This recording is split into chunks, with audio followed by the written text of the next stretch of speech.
Starting Be'ez Hashem Siman Pei Zayin vayoel Moshe, and now we're shifting gears. We're talking about a new subject here. Up till now, he's talking about the Shal Shvuos, how does it apply to the Medina. Now he's talking about the Indian of elections and voting, participating in the government, and all that. So it begins like this: Me'ata. Now that we've established this whole thing that the Shvuos forbid the creation of a state, so Hayala aladas. Would anybody would it occur to anyone to say Shiyya Eza Heter, that there should be any permission lehishtatef to participate, af b'shut v'skoldhu, even in a small way, la'avera chamura kol kach, to participate in this tremendous avera. Ubefrat sheyesh b'zeh gam minus ukvira, that it's not just the oaths, it's also a type of minus ukvira, rachmana litzlan, that we're denying the Hashem's role of galus and geula.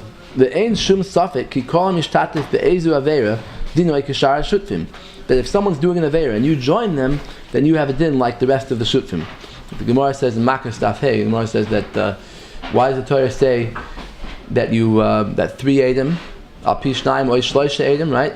What do you need 3 edim for? 2 edim is enough. So the answer is, if 3 edim say something and they do something bad, like edim zoymimim, they're all punished because they're all part of the avera, even though they didn't have to be. They could have done it without them. Right? So the same thing over here, that anybody who's mishtatif with the avera is the shvuos and the clear, but if you're mishtatif with the avera and you go into the Knesset and you vote, your shliach is in the Knesset, then you're also participating in this avera. Okay, v'gam, that's the first reason why he's saying that it's also the vote. V'gam, the second reason is, ki heyois shelafi achoik, according to the law that they set up, shelafi achoik tzarich liyois oisa mispar nivcharim, that the Israeli government has to have 120 members in the Knesset. Okay? Shabaloi zeh ef shalahem las shum choik. That the way the government works there is that there's always 120 members. And without those 120, you can't make any laws, even though not all of them are in the coalition and they're not all making the laws. But if they don't have them there, then you can't do anything. Now he's talking, it's interesting, he's talking about what the Aguda did in 1949. They went into the government, but they didn't go into the coalition. Until 1977, there were never Aguda members in the coalition. So he's just talking about joining the government. Joining the coalition is a much more serious problem. Joining the government, he's saying, even though you're not participating in the actual acting people, the coalition, but since you're part of the coalition, is that in order to pass anything, in order to make any laws, you have to have a majority. But if you have so many small parties, you're never going to get a majority. Right. Because that's the way the parties work there. It's not like here where they have just two big parties. It's there, everybody, according to the representation of the voters. Let's say you have 5% of voters want, or 10% of voters want a certain party, so that party gets 12 seats, 10% of the Knesset. So you have a bunch of small parties, no party has a majority. So how do you ever pass any laws? So what they do is they get together and they make a coalition of 3 or 4 parties, and they say, we're going to give you what you want, and you give us what we want. So if the Aguda joined the coalition, that would be a much more serious problem, that they're actually making the law, they're actually on the poil. But here he's saying what they did in 49 until 677, they basically were only in the opposition. But he's saying even that is the same problem, because you're part of that 120. So without the 120, they can't pass any laws. So imkain kol makabel mishra, anybody who gets a job, meaning a member of Knesset job, that you're one of the people that makes all those laws. So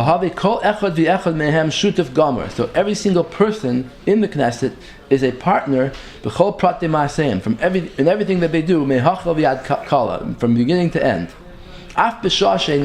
Even if he's not even present. Let's say he doesn't even show up because he's in the opposition anyway, so he says, why should I show up? Because they're all included in that number. That without that number, you can't have any laws. There's no difference between, let's say, the coalition or outside the coalition. Okay. So what he's saying here is that let's say the government would work differently. It would have been possible to set up a government differently. You could have made it that, let's say, for every 50,000 people that vote for something, they get a seat.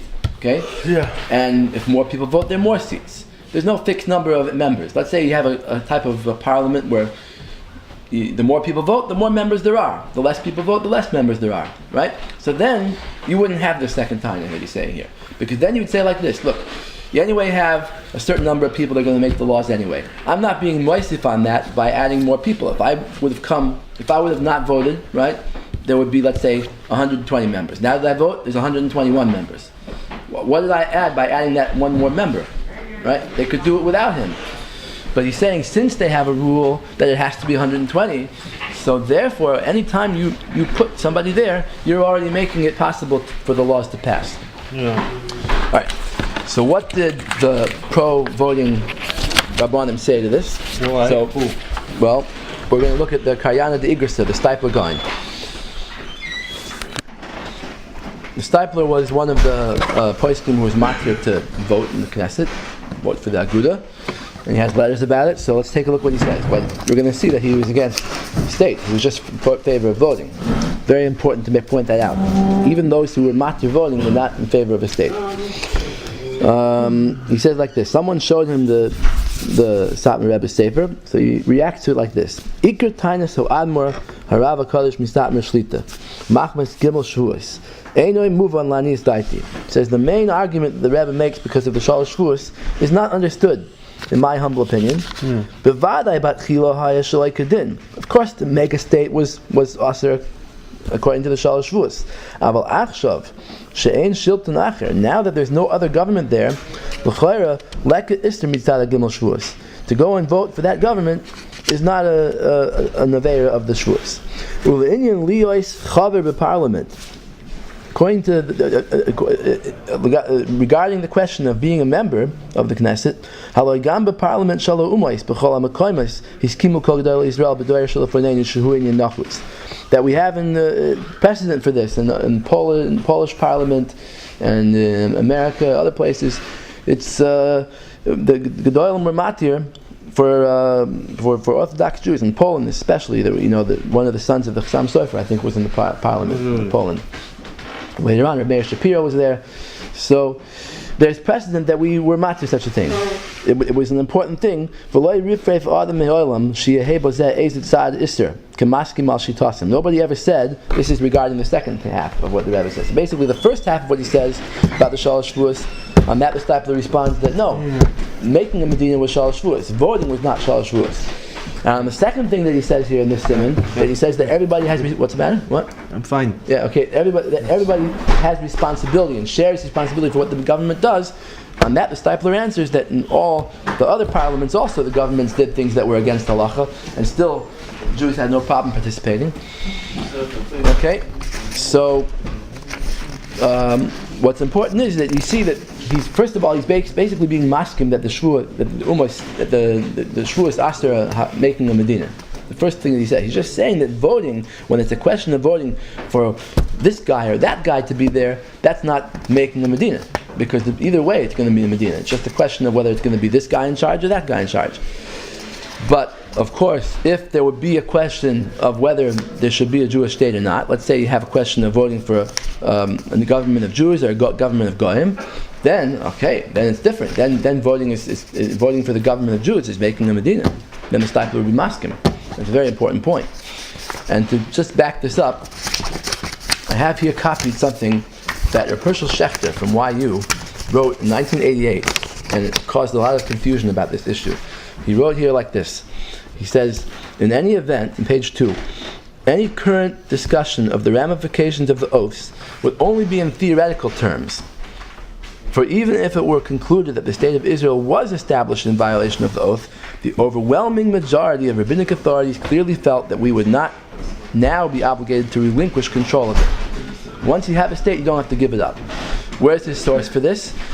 Footnote says, see the Steipler's Karyana de Igrisa letter 205, which is what we just read, in which he disagrees with the basis of the Satmar Rebbe's claim. Now, what's wrong with this? Because he's saying that the Steipler disagrees with the whole issue that the Medina is also according to the Shalosh Shavuos. In other words, he looked at the Steipler like this. He read the words, "Batchila haya shalei din." To make a Medina was aser. Now that there's no other country, there's no other government there. Now there's no issue to keep it going. That's how he read it. But really, what the Steipler meant was that there's no issue to vote. That was really what he's talking. He's not talking about the shilton of the Medina being there or not being there. And Rabbi Yaakov Shapiro from Bayswater. What did it say for this one? This is Rabbi Yaakov Shapiro's website, basemedrash.com, and he has there a letter. He has a section on this, and he wrote a letter to Reb Chaim Kanievsky, asking whether my understanding or of Schachter's understanding of the Kayan de Igrsa is correct. Yeah. Whether it's the Steipler meant that having a Medina now is mutter, or he meant that just voting is mutter. Yeah, so what did he say? So here's the letter he wrote. He said, "Be'inyan mashakasav aviv, Kayan de Igrsa gabi amchiris, dein bazeh ester shal shvuos, haim kavanasei bazeh." Does he mean the achar akamas Medina shuv loy shaykh in shal shvuos? Yeah. Ki shvuos oistrim rak akamas Medina, aval ein shvuos oistrim kiyum Medina achar hivasta, or. It's only going on the oaths, on the voting. So I received back an answer from Reb Chaim, Tvois Lashon Achrein. The second shot is correct. That it's only going on the Bechiris, but it's not going on the existence of the state. He says, Rav Schechter published this erroneous understanding of the Steipler over 20 years ago, and since then it has proliferated. It's been, copied around by everybody, and is today unquestionably accepted as given. But the authentic position of the Steipler is that there is no reason that the continued existence of the State of Israel is any less a violation of the oaths than its establishment in the first place. But voting, here's the crucial point, unless you're voting whether the state should exist or not, which could be a Lamaisa soon. If you're voting for Jewish members of Knesset and there are enough Arabs to outvote them, and you're voting for the Jewish members, then you could be making it a Jewish state. Then it could be talking this thing that he's saying, that if you're voting whether this state should exist or not, but unless you're doing that, it doesn't violate the shvua. Yeah, right? Yeah. That explains why the other Rav Shach had their own vote, had their own encouraged voting. Yeah. Even though the modern hate Rav Shach and the Steipler, they use them as proof in this case. Even though they can't stand it, because they don't make their life with living secular studies. Yeah. So basically, that's what they react to these 2 points that he made here. The first point, they agree basically, and the second point, Steipler says that it's you're not a shutef in what they do because you're just choosing one person over the other. Yeah. Now, what would the Rebbe answer to that? That Mike said they're going to have 120 members of Knesset anyway. But sure, the Steipler wasn't wrong, right? What? The Steipler wasn't wrong in this case, was he? Well, it's a machlokes. Well, you have to understand both sides. So the Steipler is saying that if you send somebody there, you're not making a decision whether the state should exist. The state's going to exist either way. You're just making a decision if it's going to be this one or that one. Yeah. But the Rebbe held no. If you're putting your guy in there, and your guy's a from Yid who wants to keep halacha, so if he's going in there, he's one of the people that's a shutef in whatever the government does. So if he wouldn't be there, somebody else would. But the point is that he's doing it. You can't be doing a vayer because if you wouldn't do the vayer, someone else would do it.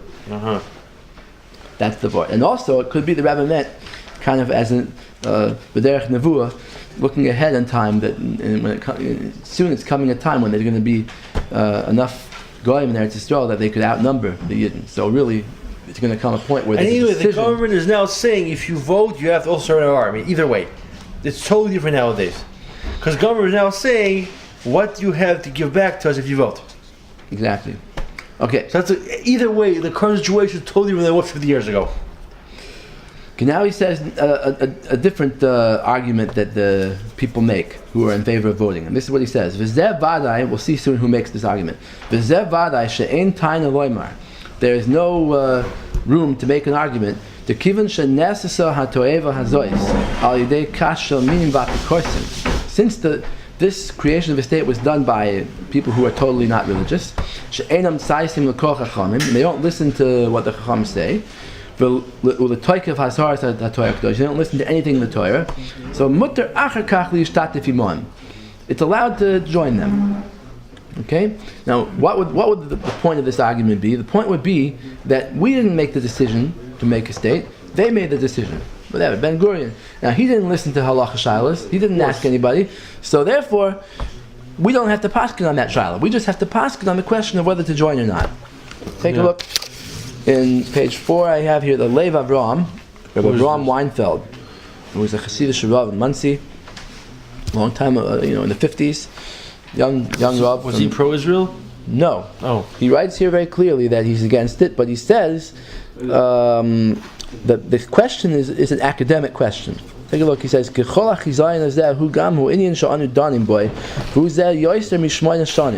more than 8 years. He's writing in 1957, I think.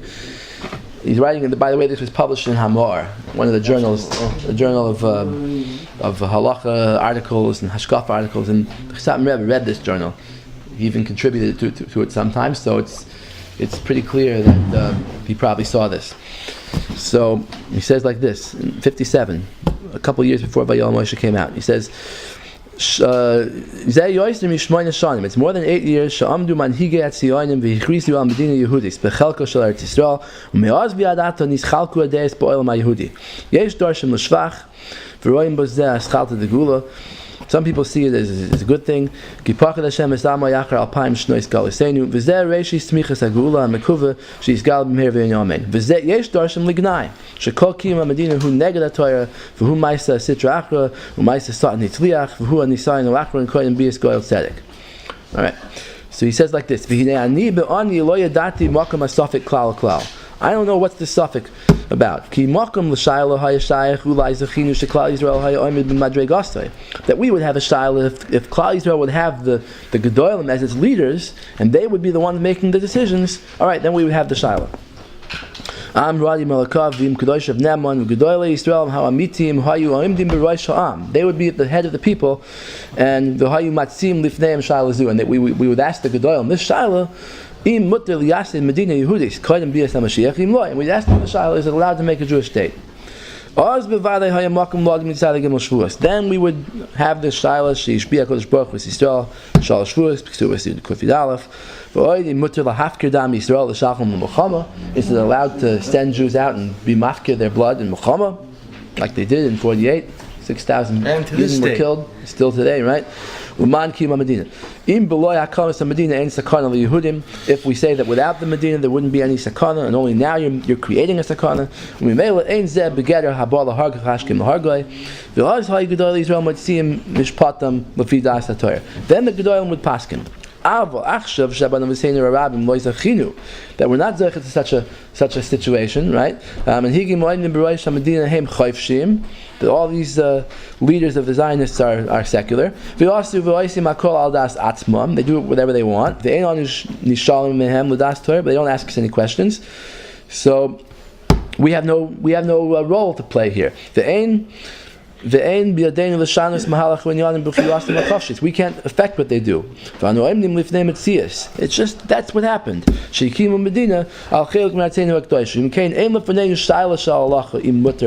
a shayla.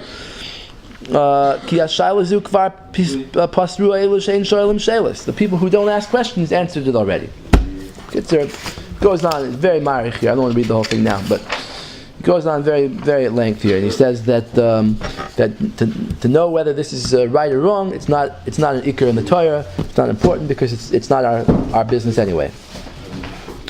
Okay, so what the Rebbe replies to this is like this. He says, nobody would argue al kenufia shel avodah zarah k'moy missionarin v'chadoim. If you would have a group of missionaries, of Christians, the af shekvar nasu the astu gedolos and tzura is lichbay shroy v'olam. Even though they already control most of the world, v'yesh lahem shalach hazakan. They already have a big government and they're ruling over the world. Gam heru moivsim noraim k'mavur b'gemar avodah zarah daf nun hey. Even had miracles happen to them, like the Gemara avodah zarah says that avodah zarah sometimes has nisim. Would any believing Jew want to participate in this avodah zarah because they're doing it anyway and they didn't ask us? And he says, so if this is true regarding avodah zarah, then it's for sure true regarding the apikorsim. Because apikorsis is worse than avodah zarah.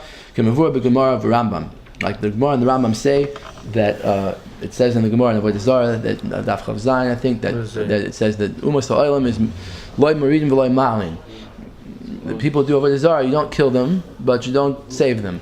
But the Min and Apikoyers is maridim v'loy ma'alin. You do kill them. But in our time actually, to psak in the Shulchan Aruch, you're not allowed to go out of your way to save a guy's life, but if you happen to see a age, you have to save their life. But it's us to save. Okay. So it's worse to do minus than to do avodah zarah. That's the point over here. So k'mavur b'gemar v'rambam u'v'chol ha'poiskim u'shar v'chol ha'poiskim, all the poiskim say it v'shani minus the mashcha. And the heresy is different because it's attractive, and the only reason why people are confused about this issue is because they don't realize that minus is worse. They think it's attractive and it's good, makes them want to do it, but that's it hasn't, like you say, avodah zarah. The Yetzer Hara of avodah zarah was lost already years ago, right? But the Yetzer Hara of minus is still here, so therefore it's moshe. It pulls people in, and people get confused about this, and they think it's worse. They think it's worse to do avodah zarah than to do minus, but really it's fakir. I tell you what, at least some of the rules are believes in a higher authority over him. Me believes no authority over him. That's the difference. So therefore, if you wouldn't join a group of avodah zarah people, then for sure you won't join people that exist already just because they exist already, and if they're meaning. And obviously today it's become different. Then it was a question of like one or two Agudah members joining a huge group of tzionim, and now it's becoming so heavily religious. They're more and more, the frum people are almost taking over the state. So it's becoming our decision. So really all this stuff that Ram Weinfeld wrote back in the 50s is really not negay anymore, because today it's really our decision whether there should be a Medina or not. It's not their decision. So it really is a shaila that is being asked to people who ask shailas, people who paskin shailas. So therefore it's not negay, this whole shaila. But back then it was negay, so that's why he took the time to answer it up.